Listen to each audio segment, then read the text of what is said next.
لیکن روزہ رکھوایا کیوں ہے؟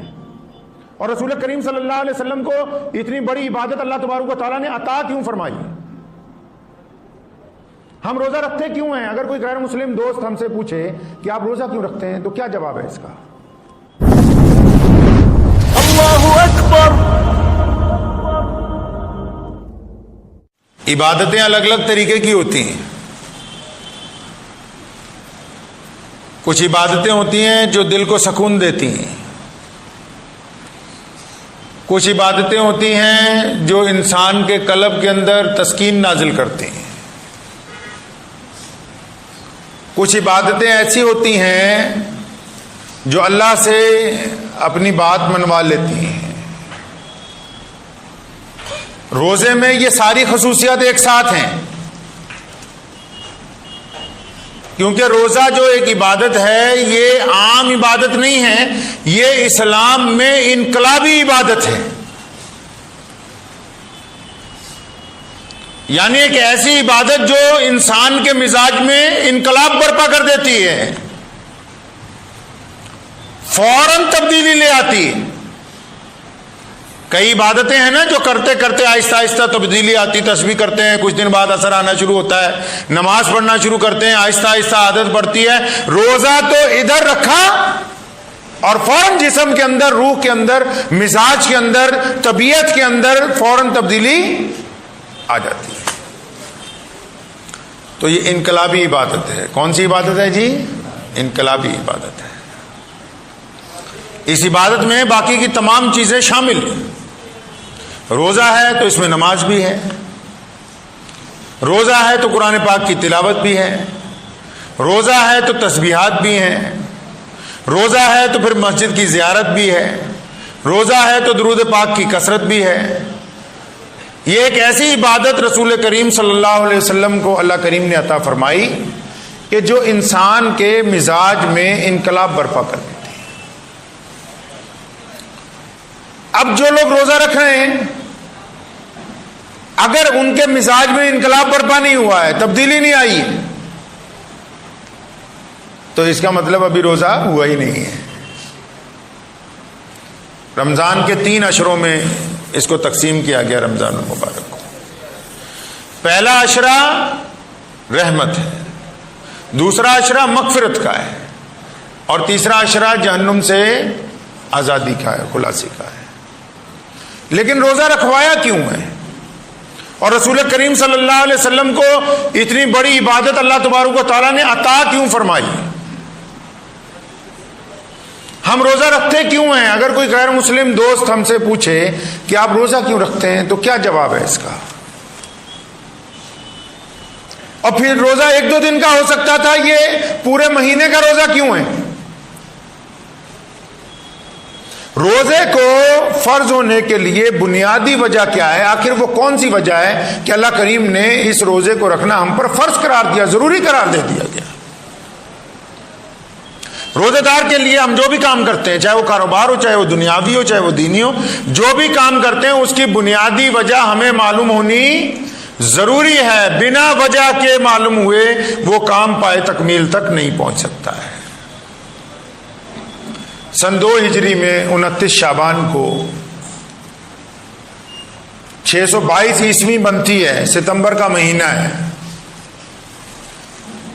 اور رسول کریم صلی اللہ علیہ وسلم کے لیے اللہ تبارک و تعالیٰ کا حکم آتا ہے کہ ہم نے روزے فرض کر دیے گئے۔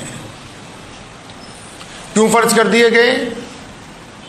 فرمایا تاکہ یہ جو روزے دار ہیں، یہ جو ایمان والے ہیں، یہ متقی بن جائیں، پرہیزگار بن جائیں، اچھے بندے بن جائیں، ان کی روح بہت پیاری ہو جائے، ان کے چہروں کی طرح ان کے دل منور ہو جائیں۔ فرمایا اس لیے روزے فرض کیے ہیں تاکہ ان کے اندر تقوی آ جائے، اور پھر یا اللہ 30 دن کے کر دیے، فرمایا تاکہ ان کو نیکی کرنے کی عادت پڑ جائے۔ سونے رسول نے فرمایا نا کہ روزہ ڈھال ہے، فرمایا روزہ ڈھال ہے، تلوار کے ساتھ ڈھال ہوتی ہے نا جی، فرمایا روزہ ڈھال ہے مومن کے لیے۔ اور کب تک ڈھال ہے یہ؟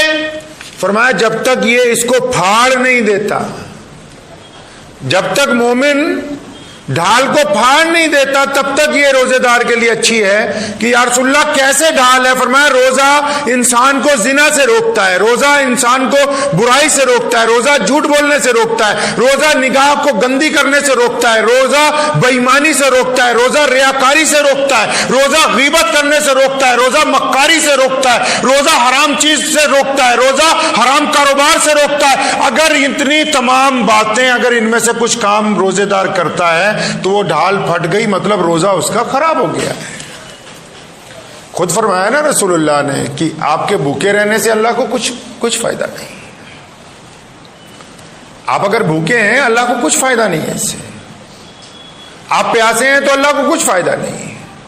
یہ تو اللہ تعالیٰ نے دکھایا ہے تمام دنیا کو بھی، فرشتوں کی بھی۔ دیکھو وہ بندہ جو تمام کام جو جائز ہے کر سکتا ہے، اور جب میں نے اس کو روک دیا کہ جائز بھی نہیں کرنے اور ناجائز بھی نہیں کرنے، تو اپنے حلق سے نیچے پانی کا قطرہ نہیں اترنے دیتا، تو یہ روزے دار کی وہ صفت ہے جس پہ اللہ تعالیٰ مسکراتے ہیں۔ کل ایک صاحب نے رات عشاء کے بعد مجھے بڑا خوبصورت سا سوال پوچھا، خوبصورت بھی تھا افسوسناک بھی تھا۔ کہنے لگے دکان پہ ہوتا ہوں تو کئی بار روزہ رکھ کے بھی جھوٹ بولنا پڑتا ہے، تو روزہ ہو جائے گا؟ آج کل ٹرینڈ ہو گیا نا، لوگ سوچتے ہیں مولوی سے کچھ رعایت مل جائے۔ بہت سارے مولوی بھی ڈرتے ہیں، کہتے ہیں سرمایہ داروں کے خلاف بولیں گے تو پتہ نہیں شاید چندہ دینا بند کر دیں گے۔ روزہ تو ہے ہی جھوٹ کو روکنے کے لیے، روزہ بنایا ہی انسان کے اندر سے بیماری کو نکالنے کے لیے۔ اب آپ ڈاکٹر کو بولیں کہ جناب مجھے شوگر ہے، دوائی تو آپ کی کھاتا رہوں گا، صبح شام گلاب جامن کھا لوں ساتھ میں؟ ایسا پوچھا جا سکتا ہے کسی ڈاکٹر سے کہ کسی بندے کو کوئی چیز منع کی گئی ہو کھانے پینے کی، اور اس کے بعد بھی وہ کہے نہیں جی دوائی بھی کھاؤں گا اور بد پرہیزی بھی کروں گا، تو کیا وہ کامیاب ہو سکتا ہے وہ بندہ؟ تو وہ روزے دار کیسے کامیاب ہو سکتے ہیں جو روزہ بھی رکھیں، جھوٹ بھی بولیں، روزہ بھی رکھیں، ماں باپ سے بدتمیزی بھی کریں، روزہ بھی رکھیں، بیوی کے ساتھ بھی نہ بنتی ہو، روزہ بھی رکھیں، دوستوں کے بے ایمان ہو، روزہ رکھیں، پڑوسی سے سلام دعا نہ ہو۔ ان کو کہہ کون رہا ہے کہ تم روزہ رکھو؟ بھائی روزہ تو کہتے رک جانے کو، ہر اس چیز سے رک جانا جو اللہ نے منع کی ہو۔ کوئی بندہ پسند کرتا ہے کہ اس کی بیٹی گھر میں بیٹھی ہو، کوئی اس کا جاننے والا آیا ہو، وہ دل میں زنا کا ارادہ کرے؟ کوئی پسند کرتا ہے اس بات کو؟ جب وہ اپنی بیٹی کے لیے، اپنی بیوی کے لیے، بہن کے لیے پسند نہیں کرتا تو پھر وہ دوسرے کے لیے کیسے پسند کر سکتا ہے؟ کوئی دکاندار یہ پسند کرتا ہے کہ اس کا نوکر اس کے ساتھ بے ایمانی کرے؟ نہیں پسند کرتا، تو پھر وہ کیسے یہ پسند کرتا ہے کہ دوسرے کے نوکر کو بے ایمانی کے لیے سمجھایا جائے کہ اپنے مالک سے بے ایمانی کرو؟ کیا کوئی بندہ پسند کرتا ہے کہ اس کی بیوی اس کے ساتھ بے وفائی کرے؟ جب وہ اس بات کو نہیں پسند کرتا پھر وہ یہ کیوں چاہتا ہے کہ کسی اور کی اہلیہ جو ہے وہ اس کے ساتھ بے ایمان ہو جائے؟ اسلام نے عبادات کو انسان کے مزاج سے جوڑا، اس بات کو اطمینان سے سمجھ لے ہر بندہ۔ اسلام دولت کا مذہب نہیں ہے۔ آج پوری دنیا میں سب سے بڑا مذہب اسلام ہے۔ پوری دنیا کا کوئی ایسا رنگ اور نسل کا بندہ بتاؤ جس میں کلمہ لا الہ الا اللہ محمد رسول اللہ پڑھنے والے نہ ہو۔ تو یہ کیسے ممکن ہو گیا بھائی؟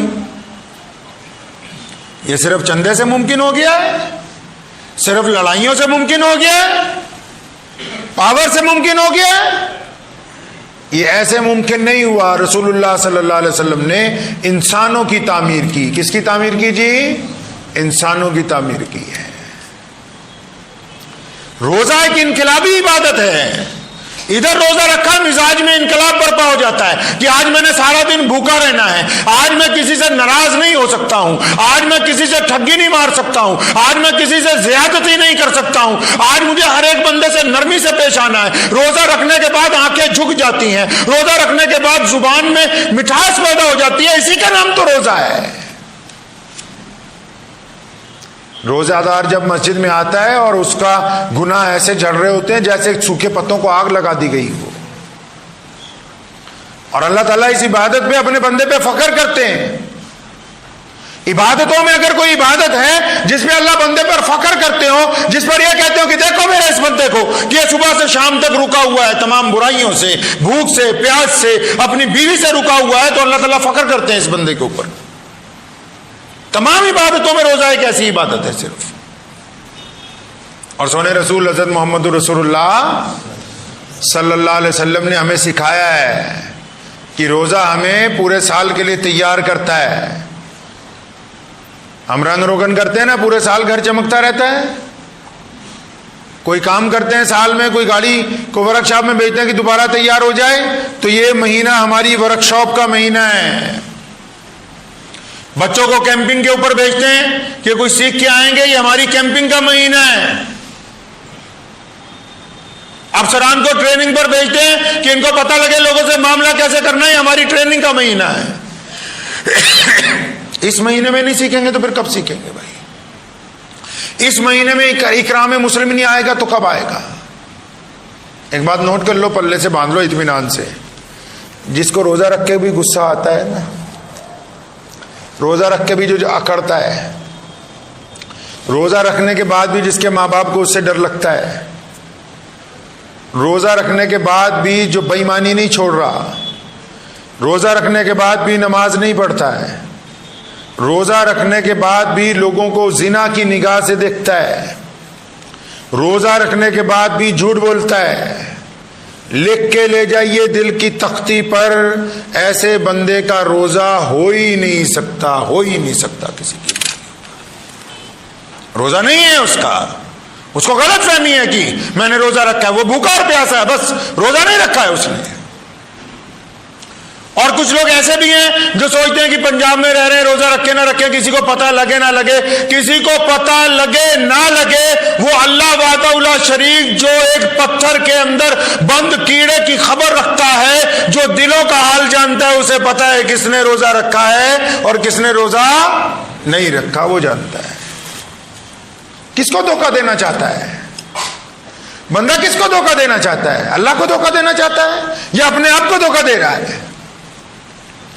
جو لوگ ریاکاریاں, بدگمانیاں اور بےایمانیاں کر رہے ہیں, وہ کس کو دھوکہ دے رہے ہیں؟ وہ رشتہ داروں کو دھوکہ نہیں دے رہے, وہ کاروبار میں سامنے والے کو دھوکہ نہیں دے رہے, وہ اللہ تبارک و تعالیٰ کو دھوکہ نہیں دے رہے, وہ اپنے آپ کو دھوکہ دے رہے ہیں. خود دھوکے میں ہیں, کیونکہ یہ دھوکہ ایک دن ان کی طرف لوٹ کر آنے والا ہے. یہ کہیں نہیں جائے گا ان کو چھوڑ کے, یہ جائے گا نہیں کہیں چھوڑ کے. روزہ بھی رکھا ہو تو مزہ تب ہے کہ روزے دار کے مزاج میں نرمی آ گئی. روزہ رکھا ہو مزہ تب ہے کہ رات کو اٹھ کے اللہ تعالیٰ کے حضور عبادت کرتا ہو کہ یا اللہ جو خطائیں, جو لغزشیں مجھ سے ہو گئی وہ معاف کر دیں. روزہ رکھا ہو تو جن سے ناراضگیاں ہوں کم از کم ان کو فون کر کے بولے کہ رمضان کا مہینہ ہے, میرا دل آپ کے لیے صاف ہے, آپ بھی اللہ کے لیے مجھے معاف کر دیں. روزہ رکھا ہو تو ٹوٹے ہوئے رشتوں کو جوڑ دے. روزہ رکھا ہو تو پڑوسی کے ساتھ گلے مل لے. روزہ رکھا ہوا ہو تو غریب جو آ جائے دروازے تک اس کو خالی نہ لوٹائے. روزہ رکھا ہوا ہو تو اذان کے بعد کاروبار چھوڑ کر اللہ تعالیٰ کے حضور دوڑتا ہوا پہنچ جائے. تو روزے کا لطف تو تبھی ہے کہ جب روزے کے تمام تقاضوں کو انسان پورا کرے گا. اگر تقاضے پورا نہیں کرے گا تو رمضان کے روزے رکھنے کا کوئی فائدہ نہیں. مجھے امید ہے کہ آپ کو یہ ویڈیو پسند آئی ہوگی. اگر پسند آئی ہو تو یہ آپ اپنے دوستوں کے ساتھ شیئر کریں اور اس